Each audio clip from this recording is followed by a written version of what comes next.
things that we were just talking about was about these energies that are coming in and the confusion that it's creating for a lot of people. Yes. It's creating a lot.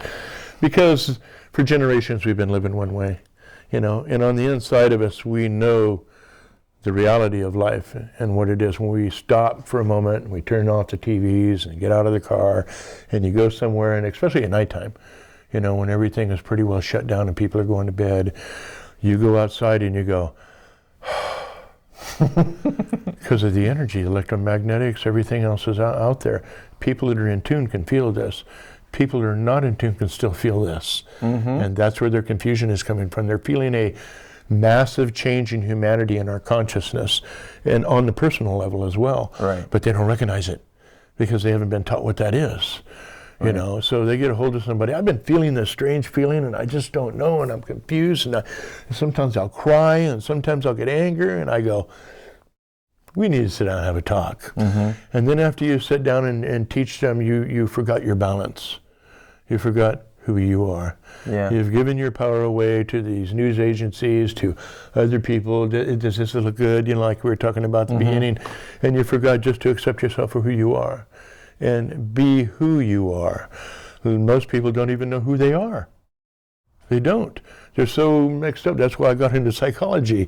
And my last degree was, I got a psychology 2-year program with highest honors, because I really got into what makes the human tick. But being a shaman, I already knew all this stuff. But it's interesting to see in school, in the college classes, how they're dealing with it, which is okay. But what they need to do is take you out and put you in a lodge, sit some hot stones in there, and then sit there and have a conversation with you. Right. And understand that you have an energy. We all have an energy. And we can watch that energy either go down into the deepest darks of depression and craziness in the world out there, methamphetamine, alcohol, all this type of stuff. I was raised on the res. I know what all those things do to you. And they're soul destroyers is what they are, 100%.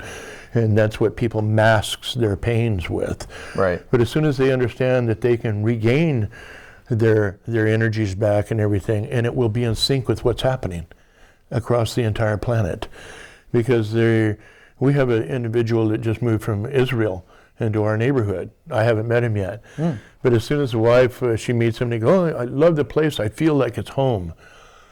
That's the key. I feel like it's home. Now he comes from Israel, and his son too, and they're battling over there. So these people have been in the chaos. Yeah. Well, it's kind of a funny thing, because this guy comes from Israel, and they're Jewish and everything, and I'm Native American and Irish, but yet he's talking about, I'm going to bring people out to my property and put them through ceremonies, and not religious, spiritual shaman.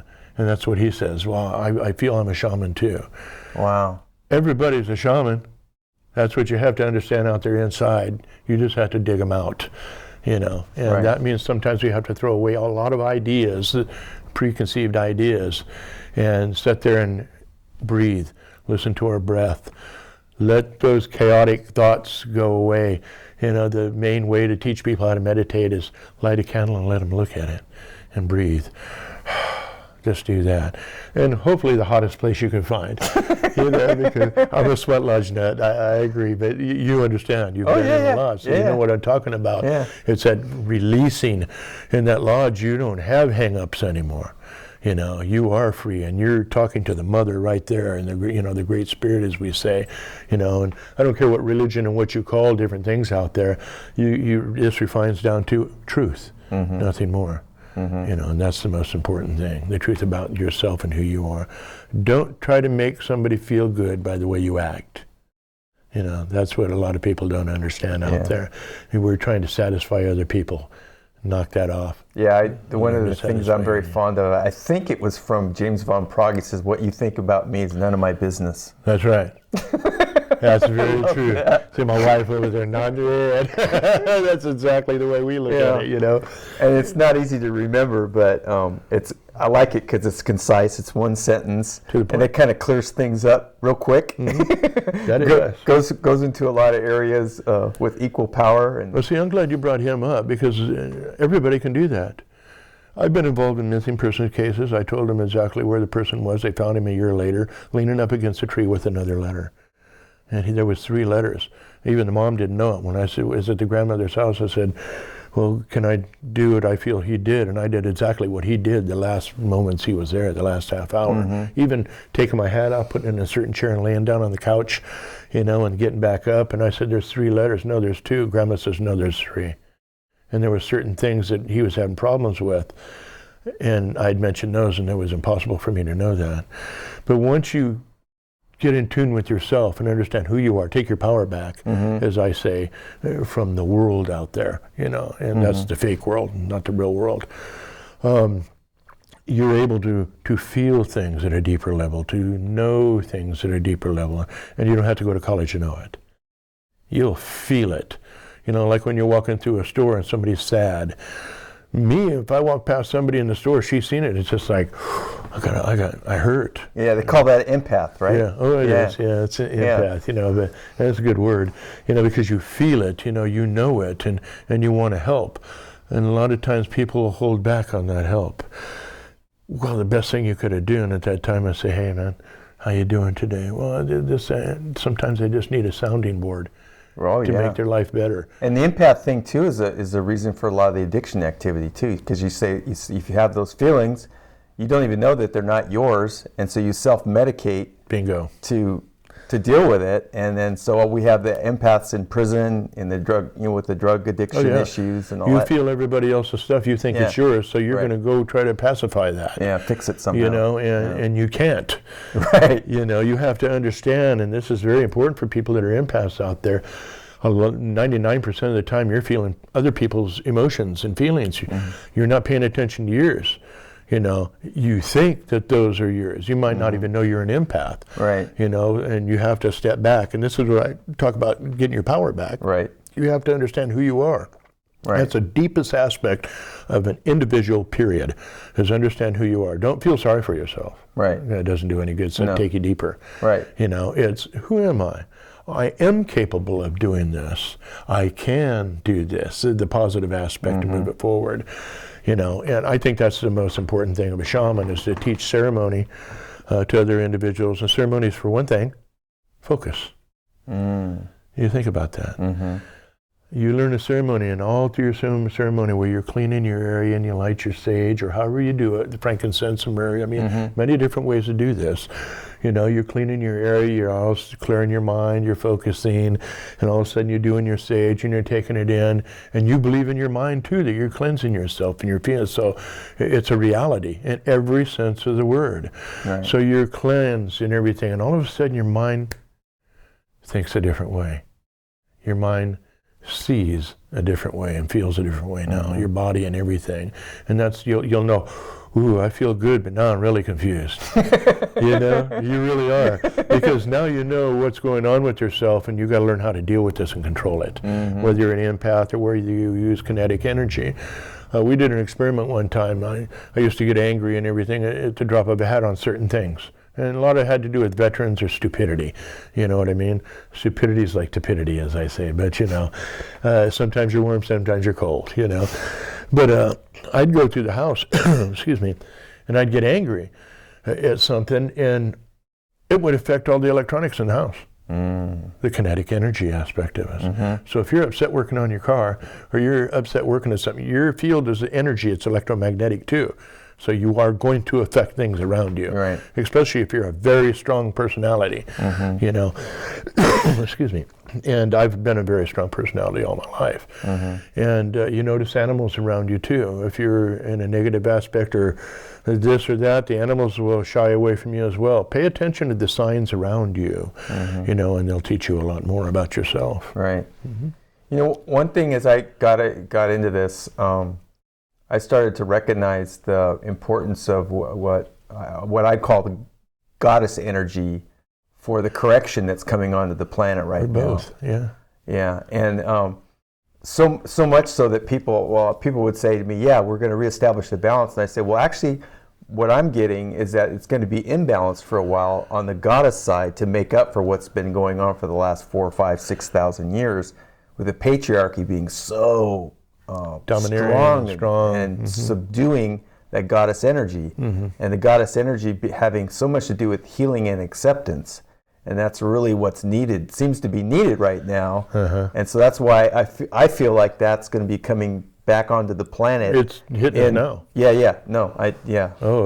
I wanted to hear you talk about that. It's this is the first thing I try to tell people and have them understand about themselves. You're both. Mm-hmm. Before we're born, we're all female. Mm-hmm. That's a fact. It's a scientific proven fact. Right. Okay, and then all of a sudden, something happens, a little genetic change, and you're a male. Okay, we have both aspects of us. Mm-hmm.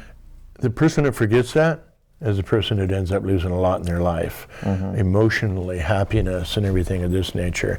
People have to understand that they have a feminine aspect. Even the biggest, strongest, buff guy out there that can, wipe out 20 or 30 people, it doesn't matter. They still have both aspects, male and female, in us, the feminine and the masculine. The key is finding that balance within yourself that you feel comfortable with.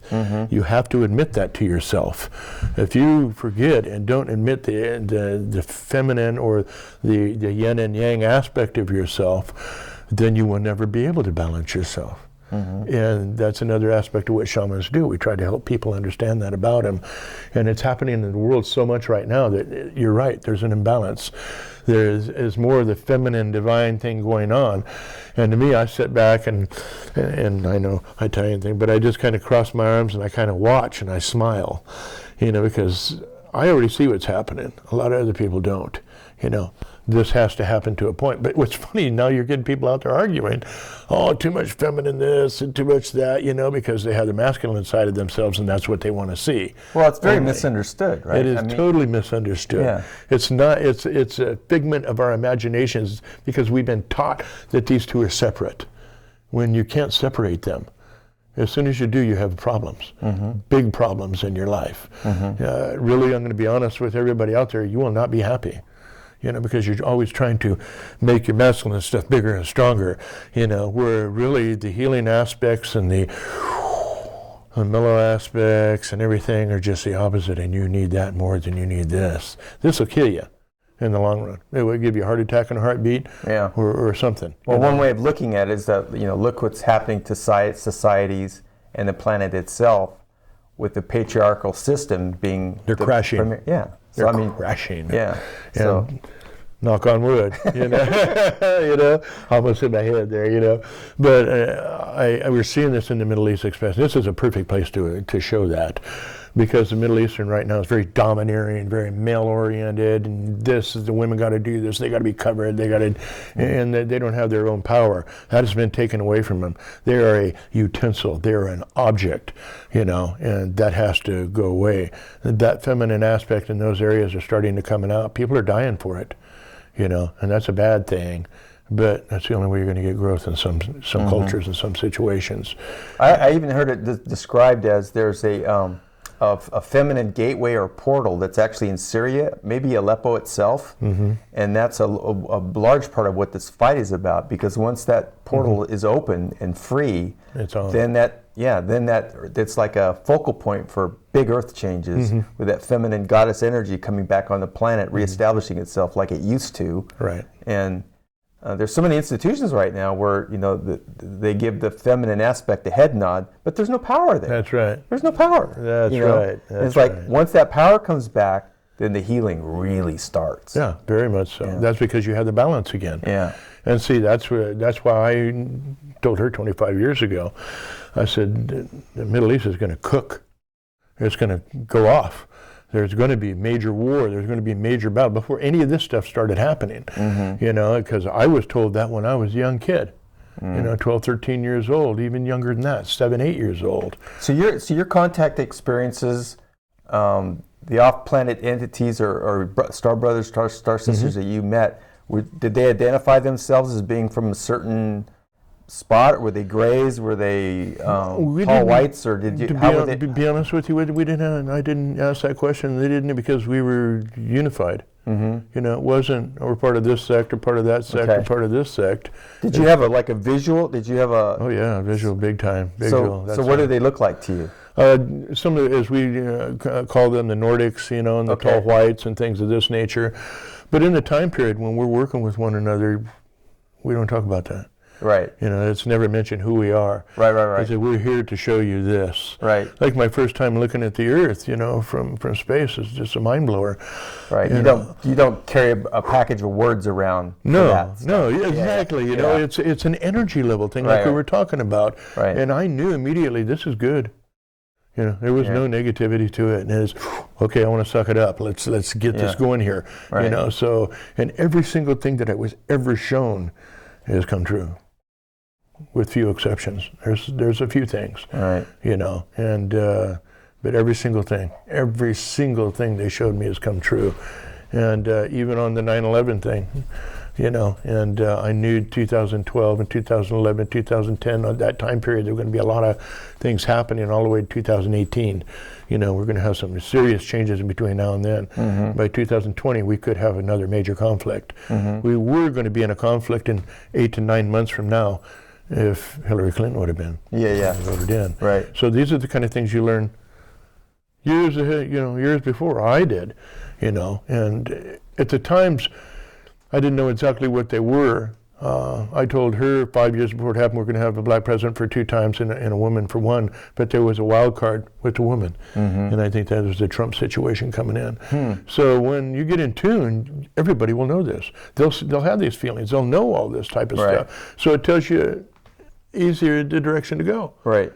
Instead of arguing politics. Right. It doesn't do you any good. That drags you down, takes your energy away. Yeah. But that is part of the facade and the smoke and the mirrors that they want you to do.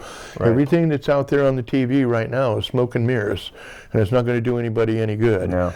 You know, what we have to do is turn that tube off. I actually got the chance to throw mine off the front porch one day. Yeah. We decided... Remember that? She's not red, you know? See, one time I shot my TV, you know. Well, I was going to ask you about that. That seems to be the preferred method. Soap operas and everything. One day I said, you know, we were young and everything, and I said, you know, I can't do this stuff. You know, my upbringing, Native, and we don't do this stuff. And I came in one day and it was still on, so I shot my TV 9 times and I threw it outside. And then the last time we just had our computers and we were really disconnected, kind of doing the minimal thing. You know, that's where we're at right now. Only about what we need, you know. Right. Nature and Mother, everything will take care of us. Right. You know, we know that. So we agreed to it, and I said, you know what, we don't need this. We got our computers. We can watch what we want. Yep. And finally she goes, you know what, you're right. And I went, awesome. TV went off the front porch. All right. We have not had a TV in our house since then. And the thing about a computer is you don't watch their programming. Right, you have more control. You have control of what you're watching, what you're studying, how you're educating your children or whatever by walking away from that. All right. Okay, there was another thing that I wanted to talk to you about. We've talked about Mars, we've talked about our star brothers and sisters a little bit. Mm-hmm. But the other thing I want to talk to you about is the what some people call the Agarthans, or the civilizations of sentient beings that we don't see that are here. Some of them are below the surface of the earth. That's right. And some of them are noted as fairies or elementals or nature spirits, that kind of thing. Yeah. So I was hoping that maybe you could talk a little bit about that. Basically, you know, we have beings right here with us, you know. We had a chair pulled out here, you know, in a sense. And that's a good way to put it, because just like our animals or our friends or anything else, they're in different dimensions that are coexisting with us right now, and they can live on these levels. They can transcend this, and this is a key that humanity needs to understand they can do too. We can transcend this aspect of this reality and world we're living at right now. These beings are very important for us because they're the ones that whisper in your ear. They're the ones that will give you the guidelines and ideas. Sometimes they'll come to you in dreams. Sometimes you will see them broad daylight, as I have. On Mount Shasta, I was up there, and one of my experience, I took a student up there, and one of the beings came directly out of the mountain and stood there, you know, and he was, oh my God, everything we did was against physics. I lit my sage and set it down, the wind's blowing down the mountain, the smoke went up the mountain. As I turned around and set it in the snow, the sage, I stepped back and 2 little snow tornadoes, one on each side, and both of them were going opposite directions. And when I turned, they went. This is a sign that these beings are there with you, and you better pay close attention to it. And you get kind of downloads. It'll download you information, and it's a download to your spirit, So I say heart and mind, and then you get the full totality of that, and that's what makes a change in you. Because when you start to change, these beings are going to be there for you. They are always there with you. They're highly intelligent, highly spiritual, and they know your future. They know your past. They know things you're going to go through that you haven't even experienced yet. You cannot be really a medicine person or a shaman or anything without interacting with these beings. It's the way it is. That's where we get a lot of our information on what to do for other people, for a situation, for the planet. Once you get to a certain level of understanding and you've gained your power back, and that's what they try to teach us to do, is to become who we are. Now, a person might say, well, I'm a carpenter, I'm this. No. This is beyond that. Who we are as a being, as an entity, as a spiritual entity. So we can literally bypass this part of the world that we're in a sense, right now. Everything that I have learned from them has taught me that the world of reality as we know it isn't the world of reality of the real world, and that's where the time aspects come in. Dimensional travel, things of this nature, they try to teach us to take up to that next step of civilization, and that's their goal. Right. That's their biggest goal right there, is to take us.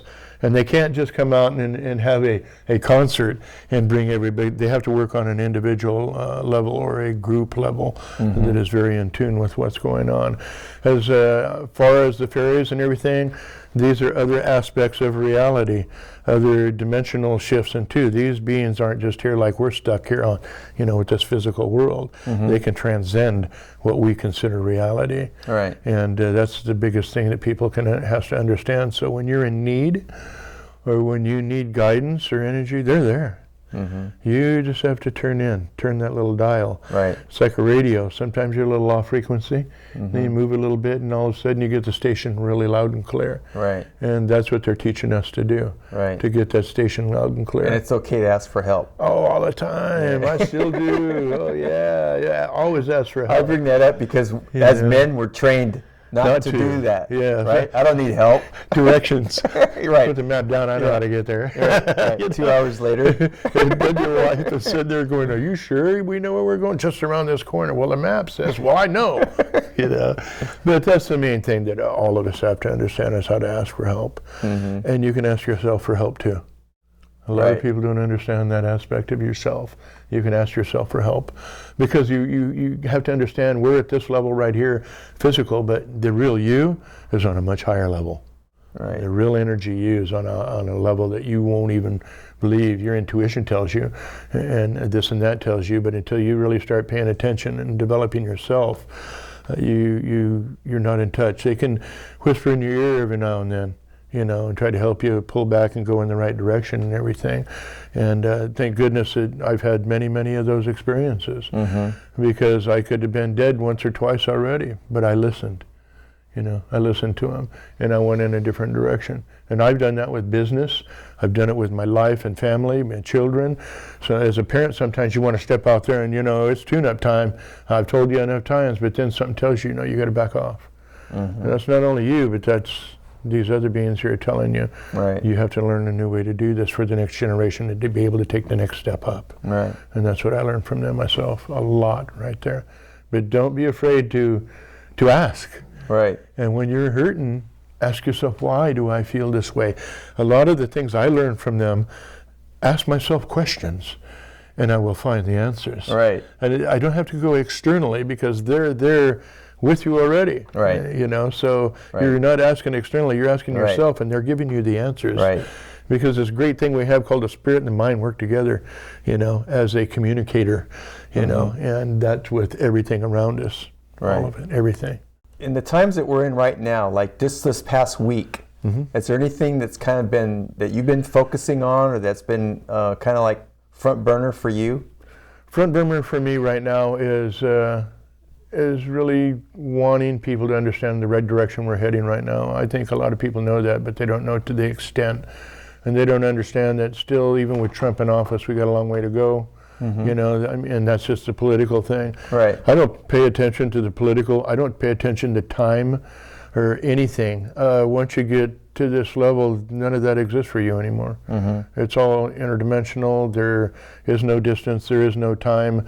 I think that's the main thing to get across to people, help them understand that this right now is the apex of humanity. We can either make us or break us. Right, and so much of that is just the internal work. Yeah. And letting that outside stuff take care of itself. It's all internal work. Yeah. You know, there's nothing I can go out and do out there and talk to a couple thousand people, and I've done this, and maybe 10, 20, maybe 100 people will get it. You know what I mean? And the rest of them will go home and, wow, that was nice what he's talking about, because they didn't listen on a deeper level. Right. You know, I say listen and see things without your eyes or your ears. Right. And you've got some projects going on too right now, like you mentioned the documentary that you're Yes, I have some working on a documentary right now about that aspect, helping us, showing us where the world is and showing us where we can be, because really this is the most important time in humanity right now. Right. You know, we are at that apex. For that documentary, do you have like a target audience, or is it just for general? It's for general. Anybody. Anybody can watch it, you know, because a lot of us are preaching to the crowd, to the yeah, choir. Yeah. You know, when I go on radio shows, in a way, I'm preaching to the choir. Right. People that already know, you know, and we have to do stuff that people can put out there that the average person can, as soon as they see it or something, they're going to go, ooh. Yeah, that's something that I've been thinking about a lot lately, because I'm very sensitive to the fact of the generation gaps amongst adults and our social frames of reference and stuff. And I know that a lot of my viewers are in my same age bracket, you know, because they kind of identify with his. Well, that's the way, you know, he's from the '70s or whatever, you know, but I'm always curious if I have like on my YouTube channel a younger viewer, like, well, what are they picking up on, or what could I change, or what could I be talking about that would be? The youth of today is picking up old school ways. You know, things of back in the past, they're looking for that. They're looking for unity. And another thing that we've forgotten in this society. Remember this, folks, back in the days we had rites of passage. We taught spiritual aspects and taught life up to a certain point, and then they went through a ceremony, a lodge and everything else. And after that point, they were adults. And we don't have that today. There is no line between you're a young boy or an older boy now you're a man now. Right. They took that away, the governments did and everything, for a long time because of native traditions. And people that go through these rites of passage and go through this type of training and understanding have a totally different aspect to life. Life is different to them. The energies are different. They can see things in the future. They know things are going to happen. Right. Whereas your average person, they're just worried about, you know, texting and all this other stuff. We have to all come to a deeper understanding and meaning of what we are. Right. And that's what the documentary is about. Okay. Yeah. So is that a solo project, or you've got? I got a few projects. I got a book out already called Toxic Lives, and that talks about if you're living a toxic life, how to recognize it and how to walk away from it. Sometimes you just got to make the decision to get mad at yourself, you know, and say, I can do this, and I'm going to do it. You know? Also another one called Breaking Free. That's another one, and the one I'm doing right now is called Earth Time Chronicles, and it's talking about mankind from the beginning until right now and what is happening with us and the earth and everything as a whole. And that's a very important. It's not a long, big book, but it's facts, boom, boom, boom. You know, historical facts, scientific facts, where we are, where we're headed. And that's just to make people become awakened more to the fact that's really going on, so they can make that change to more of a spiritual type being and understanding. Just because you're spiritual doesn't mean you have to sit there and go, oh, well, everything's peace, love, dove. Some of the hardest people out there in the world are spiritual people, but they're very dedicated in what they're doing and very directed in what they need to do. Very powerful individuals. So you don't have to feel a lot of people, oh, you're wuss or this. That's not the situation here. You don't think about that when you're doing this, because then you're on a higher level. Well, there's also different roles. There's some roles that are more warrior-like, and there's some roles that are more healer-like. And we're all warriors. We're all healers. People just have to understand that about themselves.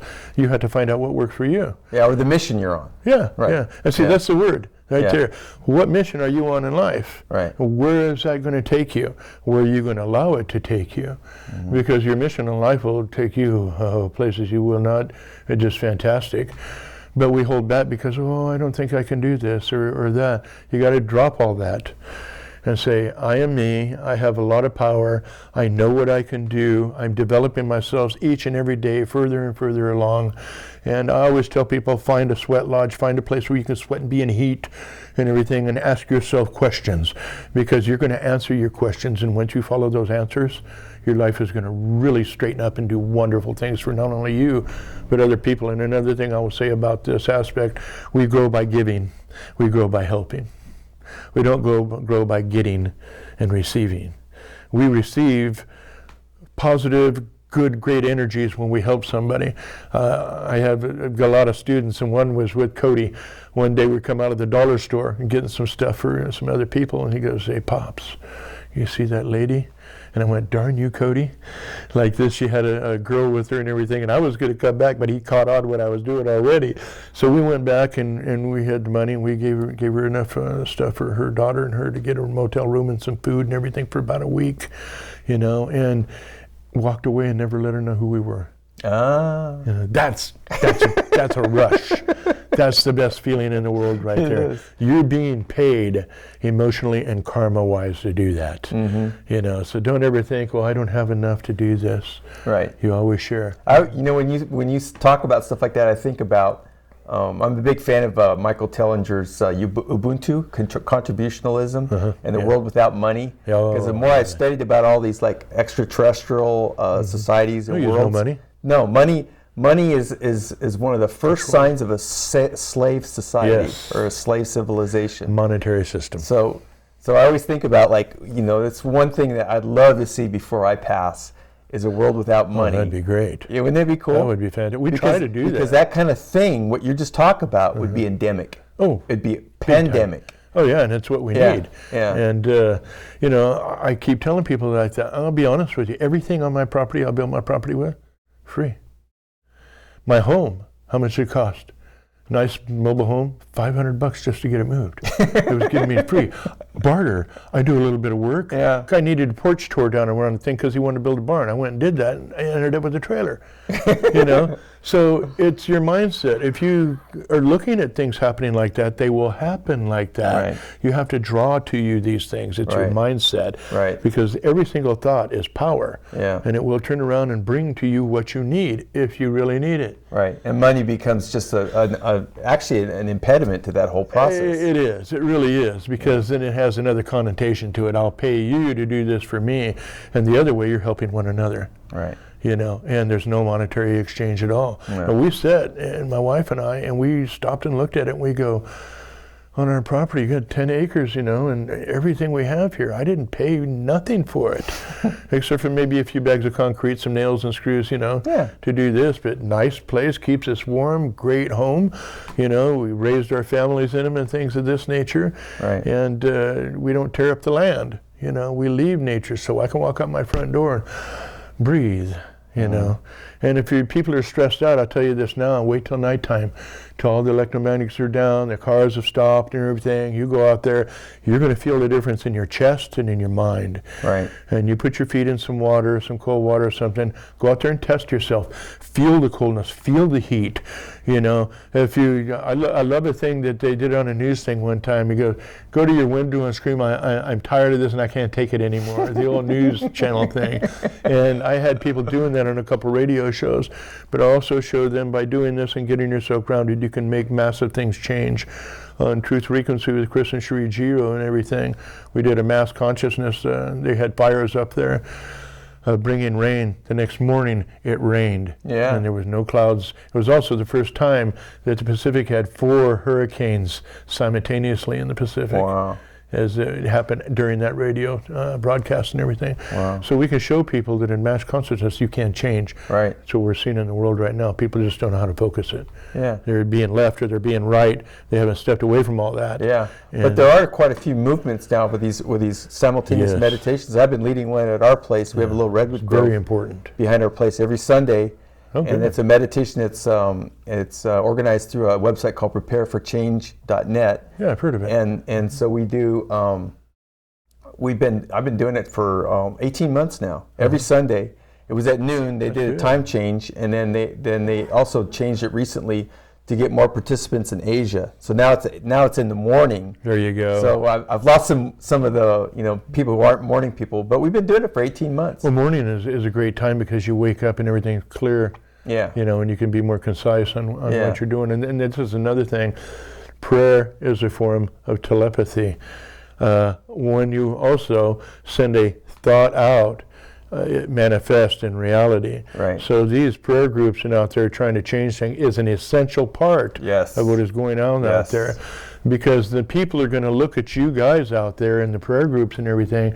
They're going to see your peacefulness, your calmness in the middle of turmoil. Yeah. And they're going to say, what do you got? I want some of that. Right. So all you do is say, we just let go. Yeah. We let go of all the crap, of all the things that were holding us down. Yeah. We let go of the anger, of everything else.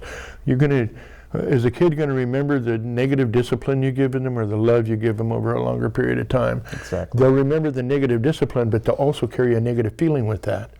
When they see another kid being punished like they were or something like this. Right. If you got a kid that needs maybe a SWAT or two, but they're tuning themselves up and getting good and they're getting that love, that's how they're going to treat their next generation too. Right. I grew up with my dad a gangster and my mom into alcohol.